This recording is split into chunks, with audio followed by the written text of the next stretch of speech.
Tuhan terus menyertai, memberkati, dan terima kasih yang pertama kali doa kami Tuhan Yesus memberkati. Nah, kita teruskan untuk minggu ini. Nah, kita akan teruskan dengan kita punya tema tahunan ya, bergerak bersama Roh Kudus. Nah, Sabtu lepas waktu poin-poin yang saya masih ingat istri saya sampaikan, kita perlu tajuk khotbah dia berubah untuk berbuah. Ya, berubah untuk berbuah. Nah, hari ini saya ambil daripada teks Matius 9 sampai yang ke-13. Nah, saya baca yang ganjil, kamu baca yang genap. Kita bergantian supaya yang mengantuk tidak tertidur. Oke? Nah, setelah Yesus pergi dari situ, ia melihat seorang yang bernama Matius duduk di rumah cukai. Lalu ia berkata kepadanya, "Ikutlah aku." Maka berdirilah Matius lalu mengikuti dia. Kemudian ketika Yesus makan di rumah Matius, datanglah banyak pemungut cukai dan orang berdosa dan makan bersama-sama dengan dia dan murid-muridnya. 11. Pada waktu orang Farisi melihat hal itu, berkatalah mereka kepada murid-murid Yesus, "Mengapa gurumu makan bersama-sama dengan pemungut cukai dan orang berdosa?" Yesus mendengar dan berkata, "Bukan orang sehat yang memerlukan tabib, tetapi orang sakit." Jadi pergilah dan pelajarilah arti firman ini. Yang ku kehendaki ialah belas kasihan dan bukan persembahan. Dan aku datang bukan untuk memanggil orang benar, melainkan orang berdosa. Mari kita berdoa. Terima kasih Bapa untuk malam ini. Urapi hambamu ini yang tidak punya apa-apa. Hambamu kosongkan seluruh tubuh jiwa rohku, dan biar Roh Kudus yang berbicara. Dan buka mata rohani kami Tuhan, agar kami dapat melihat kebenaran firman-Mu, apa yang Kamu tabur hari ini. Dan buka juga telinga rohani kami, agar kami dapat mendengar kebenaran firman-Mu, agar apa yang kami dengar hari ini akan kami dapat melihat, mendengar kebenaran firman itu, sehingga bertumbuh dan berbuah di dalam hidup kami. Dan juga hati kami Tuhan, tolong kami jadikan tanah yang subur, agar apa yang Kau tabur malam ini Tuhan akan menjadi satu akar yang begitu kuat sekali, agar di dalam apapun keadaan yang kami hadapi, kami tempuhi, apapun badai yang kami perlu kami tempuhi ya Tuhan, kami percaya karena firman-Mu sudah bertumbuh di dalam hidup kami, kami tidak akan pernah kalah, karena kami adalah pemenang, malah lebih daripada pemenang. Saat itu bungkus tempat ini kuasa darah Yesus. Semua kuasa-kuasa yang coba untuk mengambil alih perhatian kami, mengambil alih firman-Mu, mencuri firman-Mu, semua itu kami tolak di dalam nama Yesus. Terima kasih Tuhan, terpujilah Engkau. Di dalam nama Yesus kami sudah berdoa dan bersyukur. Amin. Haleluya. Nah, tema tahunan kita bergerak bersama Roh Kudus. Ya, bergerak bersama Roh Kudus. Nah, di dalam Amos ada satu firman mengatakan, saya tak ingat pasal keberapa, dikatakan begini, berjalan, maksud dia berjalan bersamakan mereka kalau tidak berjanjian. Nah, begitu juga dengan gereja kita sepanjang tahun ini. Kita perlu bergerak bersama Roh Kudus, karena sesungguhnya orang yang bergerak bersama Roh Kudus, kalau saya sangat yakin percaya ini, yang saya percaya, selagi kita bergerak bersama Roh Kudus, saya sangat yakin percaya gereja kita akan lebih matang, lebih kuat, dan lebih lagi kita akan boleh berakar di dalam Tuhan. Dan akar sebenar kita, ya, yaitu firman Tuhan. Dan saat kita percaya kepada Tuhan, saat kita ada firman Tuhan dalam hidup kita, saat kita berjalan bersama Tuhan, saya yakin kita akan sentiasa menang. Kita tidak tahu apa yang ada di depan kita besok lusa, kita tidak tahu.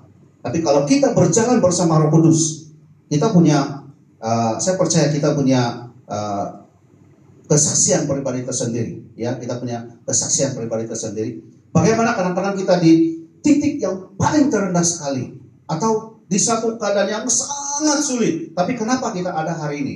Kenapa kita masih berada di dalam gereja ini? Atau kalaupun bukan kita, tapi teman-teman kita. Kenapa mereka masih lagi mengikuti Tuhan? Karena saya percaya ada Roh Kudus yang menyertai mereka. Sebab itu dalam satu firman, semua dosa boleh diampuni. Tapi kalau menghujat Roh Kudus, maksudnya kita tidak menerima Roh Kudus, kita menolak Roh Kudus. Sedangkan Roh Kudus itu yang memulihkan kita, yang memberi kita hikmat kebijaksanaan. Ada banyak hal yang menghiburkan kita. Malah satu-satunya sebelum Yesus naik ke surga, salah satu janjinya, aku naik ke surga, aku akan menghantar penghibur bagi kamu, yaitu Roh Kudus. Dan saya sangat yakin percaya, selagi kita berjalan bersama Roh Kudus, selagi kita berjalan bersama dengan Yesus, kita akan menang sepanjang tahun ini dan sampai selama-lamanya. Saya percaya itu sebab saya pernah mengalami. Kita masing-masing ada pengalaman kita masing-masing. Namun ada banyak cabaran. Kalau kita mau mengikuti Tuhan, ada banyak sekali cabaran dalam hidup kita. Ada banyak tantangan-tantangan. Kadang-kadang daripada pribadi kita, kadang-kadang dari orang lain. Ada berbagai-bagai yang sering kali menghalang kita, sehingga kadang-kadang kita mau berundur. Kadang-kadang kita kepahitan dengan Tuhan. Kadang-kadang kita tidak mau lagi Tuhan. Oh, tidak mau lagi. Ini Tuhan tidak baik. Tuhan ini baik kepada orang lain. Kenapa dia tidak baik kepada saya? Kadang-kadang kita boleh terpikir, kenapa keluarga yang bukan Kristen, kenapa mereka diberkati? Saya melayani Tuhan, kami suami istri melayani Tuhan, kami satu keluarga melayani Tuhan. Kenapa kami tidak diberkati? Kenapa keluarga kami tetap begini? Kadang-kadang kita sampai teringat sebegitu. Itu persoalan manusia. Tapi saya percaya, ingatlah, hari ini kita masih ada di tempat ini karena kebaikan Tuhan. Dan cabaran-cabaran itu, mari kita belajar 3 hal. Cabaran untuk kita mengikuti Yesus, ataupun kita punya halangan saat kita mau mengikuti Yesus. Apa halangan-halangan yang sering kali terjadi, yang sering kali menghalang kita, sehingga susah sekali kita untuk bergerak, susah sekali kita untuk melangkah bersama Tuhan. Malah kadang-kadang kita mau tinggalkan Tuhan. Apa cabaran itu? Yang pertama, kita harus meninggalkan dan melepaskan kebiasaan hidup.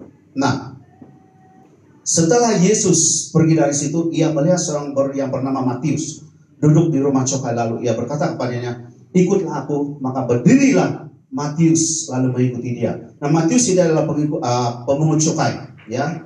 Dan saat dia makan bersama Yesus, bersama dengan dia, ramai pemungut cukai yang lain. Ya, dia Matius atau Lewi, dan dia adalah pemungut cukai. Nah, pada waktu itu memang kalau sekarang pemungut cukai, kalau dalam keharuman kita itu lembaga hasil dalam negeri. Nah, itu kita punya kalau LSDN ya, kalau sekarang ini. Tapi kalau LSDN itu mengikut undang-undang. Nah, kadang-kadang kalau mungkin juga mereka yang memeras kebut itu mau uang perlindungan lah ini semua. Nah, mereka juga pada waktu itu sebenarnya mereka dibenci. Sebab itu mereka kalau orang yang pungut cukai seperti Matius, seperti mana lain-lain yang mereka pemungut cukai, macam Zakheus juga kan. Waktu Yesus datang pada rumahnya dan dia berkata, bila dia mau mengikut Yesus, dia kata, aku akan menggantikan semua yang saya peras kebut, dia beritahu. Nah, waktu ini mereka orang-orang di situ atau orang-orang Farisi, orang-orang ahli-ahli Taurat, mereka sangat benci dengan orang-orang pemungut cukai ini. Ya, mereka sangat benci, itu latar belakang dia. Nah, Matius seorang pemungut cukai dan dia juga menulis kitab ini, ya. Nah, yang pertama, kalau kita mau mengikuti Yesus, kalau kita mau berjalan atau bergerak bersama Roh Kudus atau bersama Tuhan sepanjang tahun ini, atau bukan tahun ini saja, sebenarnya tahun-tahun ke depan. Nah, kita perlu meninggalkan dan melepaskan kebiasaan hidup. Nah, di dalam yang ikutlah, di situ ada dikatakan, ikutlah aku, maka berdirilah Matius lalu mengikuti dia. Nah, kalau kita mau mengikuti Yesus atau kita melangkah, maksud dia kalau dia mengikuti Yesus, dia pekerjaan dia sebelum ini adalah pemungut cukai. Nah, dia meninggalkan itu dan dia mau mengikuti Yesus. Nah, apa masalahnya yang sering kali kita menghalang kita untuk mengikuti Yesus, yaitu kebiasaan kebiasaan kita. Minggu lepas kita sudah dengar, berubah untuk berbuah. Tak mungkin kita boleh berbuah kalau kita tidak berubah. Saya juga dulu terikat seperti kamu semua sudah tahu. Saya terikat dengan pemabukan, penagihan ini, segala macam yang saya terikat. Dan saat saya mengikuti Yesus 2003, sebelum saya bertemu dengan istri, untung dia, saya sudah bertobat. Waktu dia ada di sini hari dia tidak mau dengar firman, dia mengajar sekolah minggu, tidaklah. Sorry, kurang saja. Nah, saat saya meninggalkan semua itu, memang tidak mudah. Saya tidak katakan senang saja. Tapi saat saya mengandalkan Tuhan, saat saya menyerahkan hidup saya Tuhan, dari 2003 saya berjalan bersama dengan Tuhan. Kami sekeluarga berjalan bersama dengan Tuhan, berjalan bersama dengan Roh Kudus. Sampai hari ini kami masih ada, atau kami masih lagi di dalam Tuhan. Tidak semestinya lah di mana-mana gereja. Ya, bukan itu tidak penting. Yang penting kita masih bersama dengan Tuhan. Berbagai-bagai cabaran. Waktu saya meninggalkan semua itu tidak mudah, memang tidak mudah, paling susah. Saya terus terang, paling susah saya tinggalkan yaitu dalam hal pornografi atau video lucu. Paling saya susah tinggalkan itu.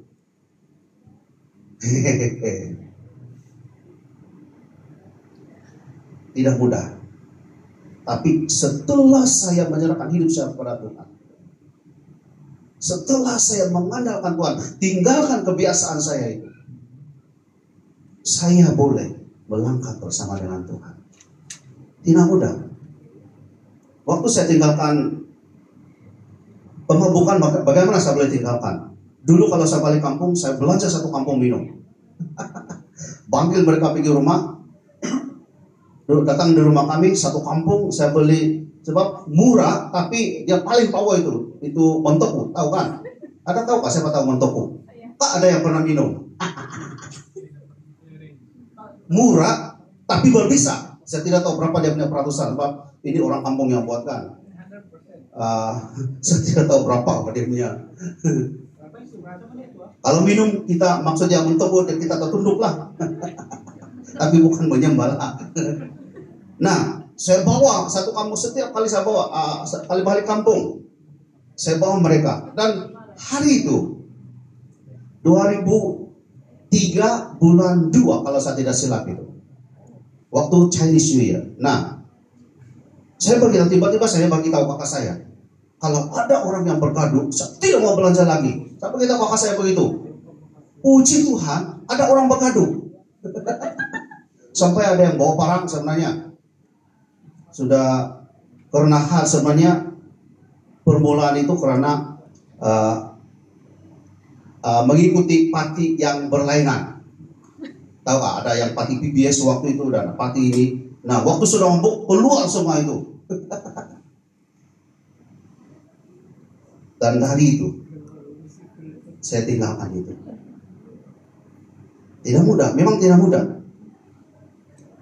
Nah, sebab itu selagi kita bersandar kepada Tuhan, kita boleh tinggalkan dan melepaskan kebiasaan hidup kita. Ada banyak kebiasaan hidup kita yang tidak baiklah sebenarnya. Dan ada banyak hal yang susah kita mau tinggalkan. Seperti saya katakan tadi, paling susah saya meninggalkan itu pornografi. Betul susah. Tapi bila saya ada kekuatan daripada Tuhan, itulah kata Tuhan, kamu lebih daripada pemenang. Saya boleh menang ke atas itu. Saya tidak tahu, kita punya masalah berbeza-beza lah. Kita punya ikatan berbeza-beza.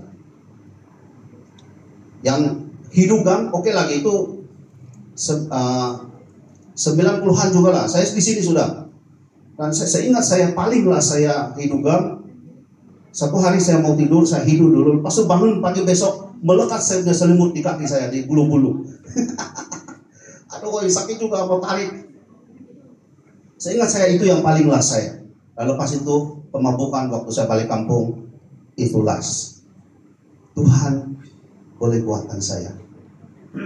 Kalau saya boleh dikuatkan Tuhan, kenapa kita semua tidak? Pasti boleh. Sebab ini adalah kerinduan Tuhan, supaya kita boleh kembali kepada Dia, datang kepada Dia. Sebab itu waktu sudah balik dari kampung, sudah balik ke sini, saya nampak mereka kelompok sel. Saya di rumah satu kawan, dan kebetulan rumah itu hari itu mereka pakai untuk kelompok sel, tiba-tiba kerinduan di dalam hati saya. Siapa punya pekerjaan kalau bukan Roh Kudus? Itu adalah pekerjaan Roh Kudus. Sebab itu, kalau kita berjalan dengan Roh Kudus, saya percaya kata Yesus kepada Matius pemungut cukai, ikutlah aku. Dia tidak ada soalan di situ. Tanpa soal, tanpa apa bicara satu patah pun tidak ada. Ikut aku, maka berdirilah Matius selalu mengikut dia. Hari ini sebenarnya semua kita di sini termasuk saya, kata Tuhan, ikut aku. Namun yang memilih, yang menetapkan, yang membuat keputusan itu adalah kita sendiri. Kita mau mengikut atau tidak. Sangat sukar memang untuk meninggalkan semua itu tidak mudah. Tapi seperti Matius, pemungut cukai. Jadi memang kalau kita selidiki waktu dulu mereka memang banyak duit, banyak kaya. Sangat banyak duit. Tapi kenapa dia rela tinggalkan? Malah satu lagi firman waktu seorang muda yang kaya, saya mau ikut engkau. Semua yang saya lakukan, kata Yesus, juallah semua kamu punya harta. Kalau kamu ikut saya, juallah semua harta kamu. Maksud dia, kalau jual semua harta, maknanya apa yang kita ada itu, kalau dijual, kita sudah jual, kita tidak berhak lagi. Maksudnya kita tidak boleh ambil balik. Jadi kalau kita sudah jual atau kita sudah buang semua kebiasaan kita, kita tidak ada hak lagi. Yesus sudah beli kita sebenarnya. Sebab itu kita tidak berhak atas diri kita. Yesus yang berhak kepada kita atau kepada dalam hidup kita. Dia berhak dalam pekerjaan kita, dia berhak di dalam gereja kita, berhak di dalam kepribadian kita, dia berhak di dalam keluarga kita. Sebab itu kalau kita buka hati atau buka keluarga kita untuk Yesus yang menuntun keluarga kita, saya sangat yakin percaya. Saya punya doa selalu, Tuhan, biar Engkau menjadi kepala di dalam keluarga saya. Saya hanya mau mengikuti Engkau. Sebab saya tahu kalau saya jadi kepala di dalam rumah tangga, saya tidak tahu apa jadi dengan keluarga kami. Apalagi kehilangan demi kehilangan, dan ini itu. Kalau kami atau saya sendiri sebagai bapak atau sebagai suami atau sebagai bapak kepada anak atau imam di dalam keluarga, kalau saya sendiri saya mau jadi kepala dan saya tidak izinkan Yesus menjadi kepala dalam keluarga saya atau menjadi kepala di dalam gereja ini atau di dalam mana-manapun gereja, saya tidak heran kalau keluarga kita pura-pura tidak tahu gereja itu akan ditutup karena tidak ada Tuhan dalam gereja atau dalam keluarga. Jadi, mari kita belajar kata Yesus, ikutlah aku. Ini adalah seruan. Kalau waktu itu, seruan dia kepada Matius pemungut cukai. Pada hari ini adalah seruan kepada kita semua. Supaya kita balik kepada Tuhan, kita mau ikut dengan Tuhan, kita mau ikut Tuhan supaya ini janji-janji Tuhan. Ya, dia, kalau kita berjalan bersama dia dalam Yohanes 15, janji-janji Tuhan. Yaitu kalau kita di dalam dia di dalam. Kalau kita di dalam Bapa ada di dalam kita. Amin. Dan kamu akan dapat melakukan perkara-perkara yang mustahil. Yes. Ini janji Tuhan kepada kita. Yang kedua, dihakimi oleh orang sekeliling. Masalah yang kedua, kalau kita mau mengikut Yesus, kalau kita mau bergerak bersama Tuhan, dihakimi oleh orang sekeliling. Nah, Matius 9:11. Pada waktu orang Farisi melihat hal itu, maksud dia orang Farisi melihat Yesus makan bersama-sama dengan pemungut cukai yang mereka anggap ini adalah orang-orang berdosa. Nah, berkatalah mereka atau orang-orang Farisi kepada murid-murid Yesus, mengapa gurumu makan bersama-sama dengan pemungut cukai dan orang berdosa? Nah, hari itu beberapa kamu pun mungkin lihat di posting Facebook, ada satu orang berkata, ada orang menghakimi dia, tidak mengapa kalau apa, tapi ini keluarga sendiri, maksud dia mau bertobat, dia mau ikut Tuhan, tapi ada perkataan-perkataan yang negatif yang dia dengar, yang bukan untuk memberi dia semangat, tetapi menghakimi dia. Nah, sampai saya bagi tahu dia, kamu terus kuatlah, pun tak ingat apa yang beberapa perkataan yang saya bagi tahu dia, biarkan orang itu kamu terus dengan Tuhan. Nah, saat kita mau bertobat, saat kita mau mengikut Yesus, ada saja. Ini yang perkataan selalu kedengaran. Wah, Halim sudah, oh. Betul tak? Wah, sekarang rajin pergi gereja, oh. Sebenarnya dia bukan memuji kita, dia mau bersenang kita.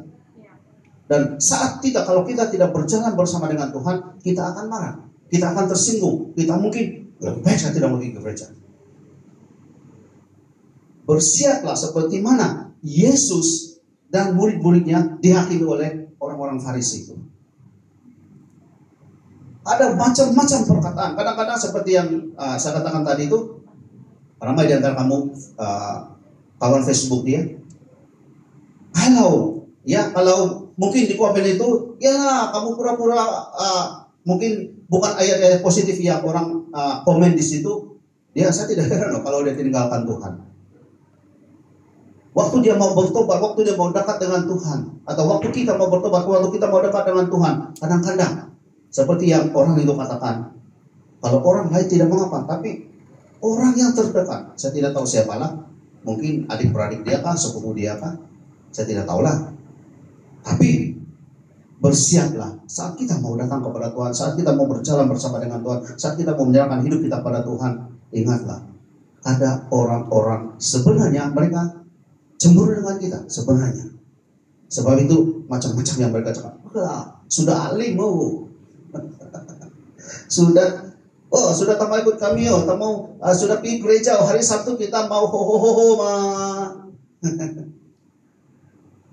ini pergi gereja. Ini yang selalu kita dengar. Tapi seperti mana murid-murid Yesus sendiri, mereka tidak peduli dengan perkataan-perkataan atau kata-kata orang-orang Farisi. Jangan kita peduli dengan kata-kata negatif orang yang mempersenda kita, memperli kita. Pasti ada punya. Mereka yang sebenarnya mereka tidak dapat menerima perubahan hidup kita. Kita mau bertobat, kita mau datang kepada Tuhan, kita mau berjalan bersama Roh Kudus, tapi mereka tidak boleh terima. Mungkin juga mereka kehilangan kita yang mau melangkah daripada situasi itu, tahu satu kumpulan itu, mungkin mereka kehilangan kita, tahu mereka mau kita masih berada dengan mereka. Nah, saat kita melangkah keluar daripada lingkungan itu, banyak kata-kata, tidak kurang menghakimi, tidak kurang memperli, tidak kurang mereka yang tidak kurang mereka yang coba untuk mempersenang kita. Bukan mereka memuji sebenarnya, bukan mereka bangga, tapi sebenarnya mereka memperli. Ingat, sebenarnya mereka tidak beres dan mereka sebenarnya sedang memerhati kita dan kita ada perubahan hidup yang baik. Sebab itu mereka tidak boleh terima dan itu mereka mau supaya kita kalau kita tidak boleh bertahan, kita ikut balik mereka. Mengapa gurumu makan bersama-sama dengan pemungut cukai dan orang-orang berdosa? Pertanyaan orang-orang Farisi. Tapi mereka tidak peduli, mereka tetap ikut Yesus. Matius pemungut cukai tetap ikut Yesus. Sebab itu kenapa? Namanya ada di dalam Alkitab. Mari kita pertama tadi tinggalkan kebiasaan. Lepas itu waktu kita mau mengikut atau berjalan bersama dengan Tuhan, orang sekeliling, siap-siaplah dan jangan melayani atau layan mereka kata-kata yang negatif. Kalau kita layan kata-kata negatif dari orang, kita juga itu yang akan menguasai kita dan kita akan tinggalkan Tuhan. Jadi biarkan apa orang kata, selagi bukan Tuhan yang kata. Orang-orang sekeliling mungkin reject kita, mungkin menolak kita. Seperti mana Raja Daud, ditolak sendiri oleh keluarganya. Yusuf juga ditolak oleh keluarganya, malah dijual, dibuang di dalam sumur, Tapi dia tidak mendengar kata-kata semua itu. Saudara-saudara Yusuf, karena dia ada talenta atau dia boleh menafsir mimpi, dan saudara-saudaranya itu sudah dengki dengan dia. Dan sebab itu dia dijual, mau coba dibunuh, dijual, dibuang di sumur. Jadi mari kita belajar seperti mana Yusuf, seperti mana Raja Daud yang ditolak sendiri oleh keluarga dia. Dia tidak mendengar kata-kata yang negatif itu. Sehingga waktu pelantikan Tuhan berkata, ada satu lagi anak, tapi Bapak Raja Daud coba untuk mengedepikan dia. Tapi Tuhan tahu ada satu anak lagi, yaitu Raja Daud. Walaupun dia yang paling kecil. Jadi kita, walaupun kita mungkin baru terima Tuhan, walaupun mungkin kita terkecil di dalam seperti seorang anak-anak di dalam Tuhan, tapi itu yang dihargai Tuhan. Mari kita sama-sama, jangan peduli apa orang kata. Jangan terpancing apa orang kata. Orang kata negatif kah, apakah? Biarkan mereka. Tapi kita tetap bersama dengan Tuhan. Kita mau berjalan bersama Tuhan. Amin. Yang ketiga, menjadi serupa dengan Yesus. Matius 9 ayat 13 dikatakan di sini. Jadi pergilah dan pelajarilah arti firman ini. Yang ku kehendaki ialah belas kasihan dan bukan persembahan. Karena aku datang bukan untuk memanggil orang benar, melainkan orang berdosa. Sangat jelas di sini apa yang kita belajar tadi. Yesus berkata, yang ku kehendaki belas kasihan. Maksudnya kita perlu menjadi serupa dengan Yesus. Belas kasihan itu perlu ada pada setiap orang. Di dalam Amsal dikatakan begini, belas kasihan itu meminta Tuhan. Maknanya kalau kita ada belas kasihan itu, dan bukan hanya kita mau kalau ada, tetapi kita perlu serupa dengan Yesus, yaitu kita mengikuti Yesus, kita perlu ada belas kasihan. Kita menjadi serupa dengan Yesus, dan dikatakan di situ, yang Yesus kehendaki ialah belas kasihan. Kalau kita mau menjadi serupa dengan Yesus, pasti kita ada belas kasihan. Dan bukan persembahan, kata Tuhan. Dia tidak mementingkan kita punya persembahan begini begitu, tapi yang dia pentingkan ialah belas kasihan. Karena belas kasihanlah, karena kasihlah Tuhan mati di kayu salib. Karena aku datang bukan untuk memanggil orang-orang benar, melainkan orang berdosa. Kadang-kadang menghalangi kita juga. Saya tidak layak di hadapan Tuhan. Kadang-kadang kita tidak dapat menerima atau mengampuni diri sendiri. Tidak dapat memaafkan diri sendiri. Kadang-kadang itu. Saya pernah cerita dulu, ada satu ibu, dan kami dipanggil untuk melayani dia. Dia sudah 3 tahun masalah itu, dia di perut dia macam ada pertumbuhan, dan dokter kata seperti mengandung lah, tapi tidak ada. Dan dia tidak boleh berjalan, tidak boleh berdiri lama, hanya sekejap dan duduk. Masak dia tidak boleh. Dan kami pergi ke rumah orang itu bersama dengan beberapa jemaat mereka di situ. Dan waktu mendoakan dia, Tuhan atau Roh Kudus gerakkan saya, bagi tahu dia, ini hal pengampunan. Saya tanya dia, Ibu, kamu ada masalah pengampunan? Tiada. Dan itu yang sudah digerakkan oleh Roh Kudus bagi saya. Dan lastnya kami mendoakan dia, dan lastnya dia berterus terang, saya tidak boleh mengampuni diri saya sendiri. Nah, kadang-kadang itu menghalangi kita untuk dia rajin ke gereja, mereka sembahyang satu keluarga, rajin. Namun dia diikat oleh satu, yaitu hal dosa. Kadang-kadang ini yang akan membuat kita tidak boleh berjalan bersama dengan Tuhan. Kita tidak boleh mengampuni diri kita sendiri. Dan petang itu kami doakan dia. Ini sudah 3 tahun ini, 3 tahun berlalu, 3 tahun dia mengalami sakit. Dan tidak ada obat, tidak ada apa-apa yang boleh menyembuhkan dia. Dan memang subul dan sangat masak tidak boleh. Dan malam itu kami doakan dia, dan saya beritahu dia perlu minta ampun dengan Tuhan. Dia tidak boleh mengampuni diri dia sendiri. Mungkin seringkali kita dengar tidak boleh mengampuni istri, tidak boleh mengampuni suami, tidak boleh mengampuni ibu bapa. Ya, itu seringkali kita dengar. Nah, ini first time juga kami layani orang yang tidak boleh mengampuni diri sendiri. Ada hal yang dia sudah buat lah. Nah, lepas itu kami doakan dia, dan malam itu anak buah istri saya kami tanya macam mana dia. Lepas kami balik ke rumah, dan dalam saya ingat jam berapa itu, kami tanya dia, istri saya tanya setiapnya anak buah yang ada di situ. Oh, dia macam oke sudah. Nah, 1 minggu kemudian kami lihat dia post di Facebook, mereka sudah main badminton. Dan sampai hari ini dia sudah disembuh total. Ini selepas COVID, selepas COVID.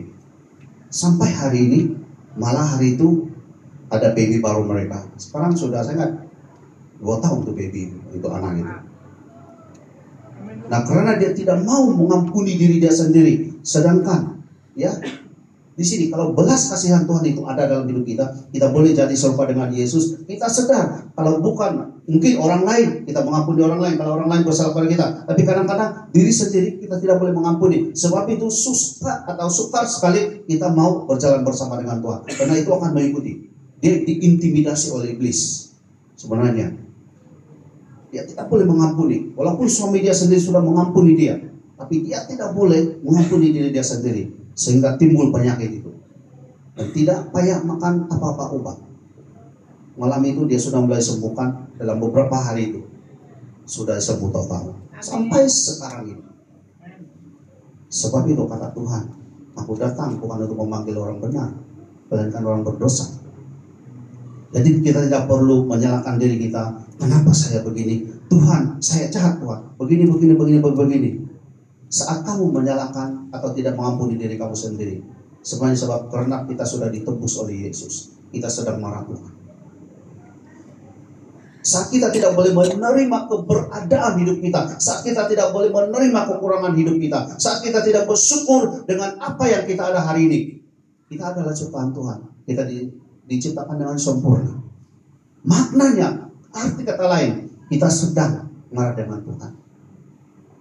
Sedangkan Yesus sudah mati bagi kita. Jadi kalau kita mau berjalan bersama dengan Roh Kudus, perhatikan itu. Kita perlu menjadi serupa dengan Tuhan. Amen. Tuhan ada belas kasihan. Kita juga hidup ada belas kasihan. Belas kasihan atau kasih di dalam Tuhan. Dia tidak perlukan persembahan, tapi dia perlukan belas kasihan. Dia mau, dia tidak mengatakan, oi kamu orang berdosa, saya tidak mau. Saya ini suci, saya ini kudus kata Tuhan. Tidak ada kata begitu. Malah karena dosa-dosa kita, dia rela menerima kita. Dia tinggalkan ketuhanan dia. Dia tinggalkan kemuliaan dia. Hanya untuk kita.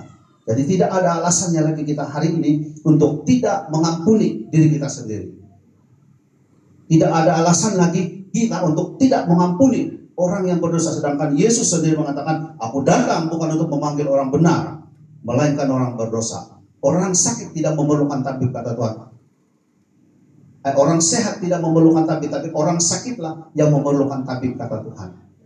Jadi kalau kita mau berjalan bersama dengan Tuhan, kita perlu terima Yesus dalam hidup kita. Kita perlu berjalan bersama dengan Tuhan. Kita perlu serupa dengan Tuhan. Kita perlu tinggalkan semua kebiasaan-kebiasaan kita yang negatif. Ada banyak kita waktu balik. Coba kita selidik. Apa yang melanggar firman Tuhan?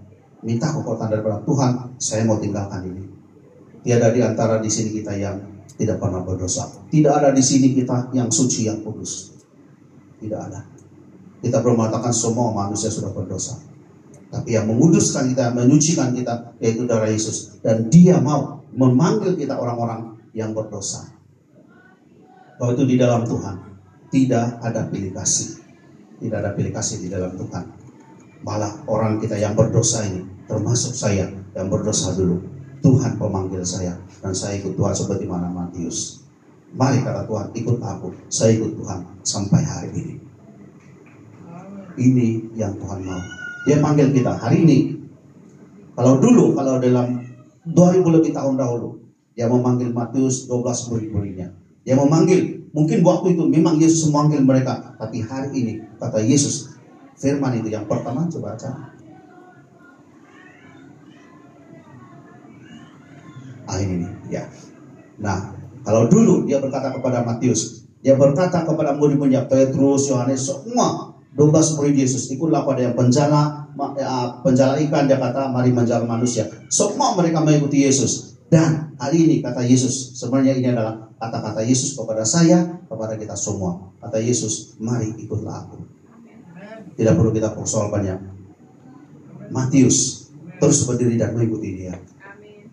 Karena saya percaya, saya sangat yakin, saya garanti kalau kita ikut Tuhan, kita tidak rugi apa-apa. Kalau ada kerugian apa-apa, kalau saya ikut Tuhan itu adalah kesilapan terbesar, saya sudah lama tinggalkan Tuhan. Waktu kami kehilangan anak 3 kali berturut-turut begitu. Kalau Tuhan itu tidak baik. Kalau kami rasa kami sudah salah pilih Tuhan, kami tidak akan ikut Tuhan. Kami sudah lama tinggalkan Tuhan. Tapi karena kami percaya, apapun yang terjadi, kata Tuhan, ikutlah aku. Dan kami mengambil keputusan, satu keluarga mengambil keputusan terus ikut Yesus. Apapun terjadi. Jadi ini adalah panggilan bagi kita semua. Anak-anak muda yang ada di sebelah kanan, semua sebelah kanan, ada juga di sebelah kiri. Nah, hari ini Tuhan memanggil kamu. Ikutlah Tuhan. Kamu tidak akan rugi apa-apa. Dan mengikut Yesus itu adalah pilihan yang paling tepat sekali dalam seumur hidup saya secara pribadi. Saya tinggalkan semua itu dan saya mengikut Yesus 100%. Itu adalah keputusan saya yang paling luar biasa, paling tepat sekali. Dan saya tidak pernah menyesal sampai saat ini. Dan saya juga, kalau itu yang saya ingat, itu yang saya rasa, dan itu yang saya yakini, saya percaya kita juga semua, kalau kita mengikut Yesus 100%, kita jangan main lagi, kita ikut Yesus. Dan saya percaya, kamu yang anak-anak muda, yang kita yang berkeluarga, Tuhan akan kelihatan dalam hidup kita. Orang di sekeliling kita akan melihat Yesus di dalam hidup kita. Saya yakin percaya ini, saya yakin dan percaya. Dan mereka akan heran, kenapa orang ini, orang muda tapi hidupnya begini.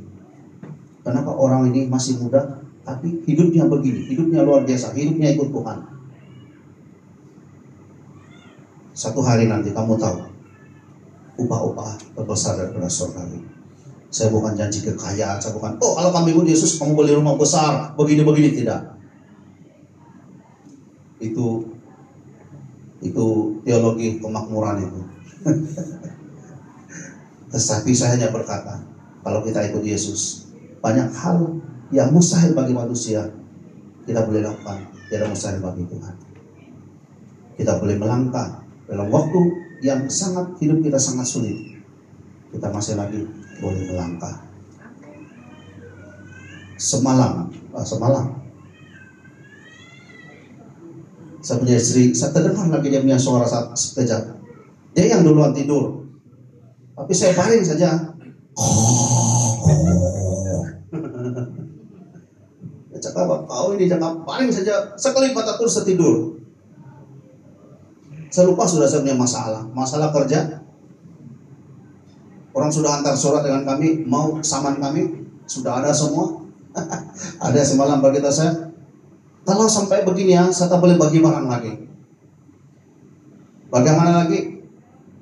Untuk mau mengendali gereja ini, bagaimana lagi jadi kepala di dalam gereja ini, jadi peneraja dalam gereja ini, bagaimana lagi sekarang sibuk dengan sekolah Alkitab, ini itu sibuk dengan assignment, mereka tahulah itu.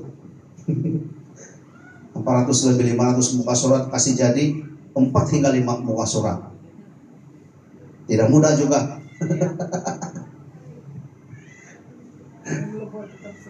Ada yang macam copy paste sudah. Tidak mudah itu. Tapi baring saja saya boleh tidur. Kalau saya dengan istri kami tidak berpuasa, kami tidur dalam kereta, boleh tidur sekejap saja. Begini terus tidur. Orang tidak tahu pun ada masalah. Kenapa? Sebab saya mengikuti Yesus. Saya berjalan bersama dengan Tuhan. Saya cakap dengan Yesus, kalaupun kita khususnya saya bankrupt, rumah kena tarik, segala sesuatu kena tarik, adakah saya perlu tinggalkan Tuhan? Beberapa tahun lalu, kamu tahu kan, kami sudah praktis tidur dalam kemah. Sampai kami kena banjir di balkoni. Waktu COVID. Tapi karena saya dan keluarga kami mau tetap ikut Yesus sebuah keputusan, bukan bermakna kami langsung sedikit kesalahan, sedikit apapun tidak ada, bukan itu. Tapi kami tidak mau hidup dalam dosa. Jadi hari ini kalau kita terbuat dosa, kita minta ampun dengan Tuhan. Biasakan juga baca doa Bapa kami. Ampunilah kami akan kesalahan kami seperti kami juga mengampuni orang yang bersalah kepada kami. Di akhir di sana, kalau jika kamu tidak mengampuni orang yang bersalah pada kamu, Bapa di surga juga tidak mengampuni kita. Itu adalah doa yang singkat tapi padat. Semua ada itu. Jadi saya selalu kalau makan pun saya pakai itu doa Bapa kami. Tidur pagi-pagi sebelum dia turun kereta, kami baca dulu doa Bapa kami. Bahwa dia pergi sekolah. Dan Tuhan berkati kau, melindungi kau itu semua. Dan baru dia turun kereta setiap hari. Karena kita tidak tahu bila kita sudah berdosa, kita sudah bersalah. Kita tidak tahu. Jadi kalau kita biasakan diri dengan doa Bapa kami. Maksudnya waktu kami baca doa Bapa kami itu adalah penjalankan kepada Tuhan, dan sepanjang hari itu sebenarnya berikanlah kami makanan yang secukupnya kali itu. Jadi saya percaya karena kami menyerahkan seluruhnya kepada Tuhan, maknanya kami sedang berjalan bersama dengan Tuhan, berjalan bersama Roh Kudus. Bukan tidak ada masalah. Oh, kalau saya ada berjalan bersama dengan Tuhan, tidak ada masalah. Saya bacakan. Yesus juga sampai di kayu salib. Saya bacakan tidak ada masalah. Itu teologi apa? Saya tidak tahu kalau itu. Tapi yang Tuhan janjikan, Tuhan tak pernah janji jalan selalu ratakan atau langit selalu biru. Tapi dia beri kekuatan kepada kita. Amin. So, ikutlah aku adalah panggilan bagi kita semua. Mari kita hari ini kita bertekad, ya pemain pelayan melayani musik. Mari Tuhan